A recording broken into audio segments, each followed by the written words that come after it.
ആ എന്തുണ്ട് കൂട്ടുകാരെ, എല്ലാവരും സുഖമായിട്ടിരിക്കുന്നു വിചാരിച്ചത്. നല്ല അടിപൊളി നങ്ക് കിട്ടിയിട്ടുണ്ട്. മാന്തൽ, പച്ച മാന്തൽ, പച്ച നങ്ക് കേട്ടോ. ഇത് നമ്മളങ്ങ് പൊള്ളിക്കാൻ പോവുക, നന്നായിട്ട് അങ്ങ് വറക്കാൻ പോവുക കേട്ടോ. എന്നാ ടേസ്റ്റാണ് അറിയോ, അടിപൊളി ടേസ്റ്റാണ്. ഓക്കെ, അപ്പോൾ ശരി എന്നാൽ കൂട്ടുകാരെ, നമുക്കിതിന് ആവശ്യമുള്ള മസാലയും കാര്യങ്ങളൊക്കെ പരട്ടാം. ആദ്യം നമ്മൾ ശകലം കാശ്മീരി ചില്ലി പൗഡർ ഇട്ട് കൊടുത്ത്, ഒരു സ്പൂൺ നമ്മൾ കുരുമുളക് പൊടി ഇട്ട് കൊടുത്ത്, അതൊക്കെ എരിവിന് ആവശ്യത്തിന് നിങ്ങൾക്ക് ഇട്ട് കൊടുക്കാം കേട്ടോ കൂട്ടുകാരെ. നമുക്ക് ഒത്തിരി എരിവിൻ്റെ ആവശ്യമില്ല. ഇത് നല്ല അടിപൊളി ഫ്ലഷുള്ള മീനാണേ. ശകലം മഞ്ഞപ്പൊടിയും കൂടി ഇട്ട് കൊടുത്ത് കേട്ടോ. ശകലം ഉപ്പും കൂടി ഇട്ട് കൊടുത്തിട്ടുണ്ട്. ശകലം ലെമൺ ജ്യൂസും കൂടി നന്നായിട്ട് അങ്ങ് പിഴിഞ്ഞ് കൊടുക്കാം. ലെമൺ ജ്യൂസിന് ഇത് കൂടെ നല്ല ടേസ്റ്റ് ആയിരിക്കും. നമ്മുടെ മസാലയൊക്കെ പറഞ്ഞിട്ട് നല്ല നങ്കിനെയൊക്കെ നല്ല കുളിപ്പിച്ചങ്ങ് വെച്ചേക്കാണ്. നമുക്ക് ഫ്രൈ പാൻ വെച്ച് നമുക്ക് അതിലോട്ട് നന്നായിട്ട് പൊരിച്ചങ്ങോട്ട് എടുക്കാം.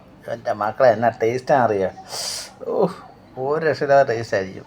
നങ്കെന്ന് പറഞ്ഞാൽ നമ്മുടെ ഫേവറേറ്റ്. നമ്മൾ നോൺ സ്റ്റിക്ക് പാനൊക്കെ വെച്ചാൽ നോൺ സ്റ്റിക്കാണെങ്കിൽ ഒത്തിരി എണ്ണയും കാര്യങ്ങളും പിടിക്കത്തില്ല. അപ്പോൾ അത് നോൺ സ്റ്റിക്കിലൊക്കെ നമ്മൾ വറുത്തെടുക്കുന്നത് നല്ല ആരോഗ്യപരമായുള്ള ഫുഡല്ലേ നോൺ സ്റ്റിക്കിലൊക്കെ ഉണ്ടാക്കി കഴിഞ്ഞ് കഴിഞ്ഞാൽ. ഫ്രൈ പാനൊക്കെ നന്നായിട്ട് ചൂടായി വന്നിട്ട് നമുക്ക് അതിലൊരു മീൻ ഇട്ട് കൊടുക്കാം.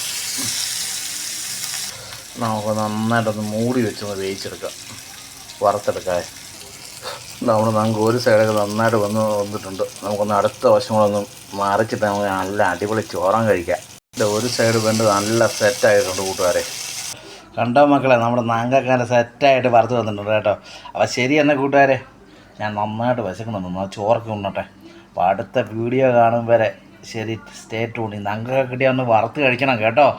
അപ്പോൾ ശരി എന്നാൽ കൂട്ടുകാരെ, അടുത്ത വീഡിയോ കാണും വരെ സ്റ്റേ ട്യൂൺ.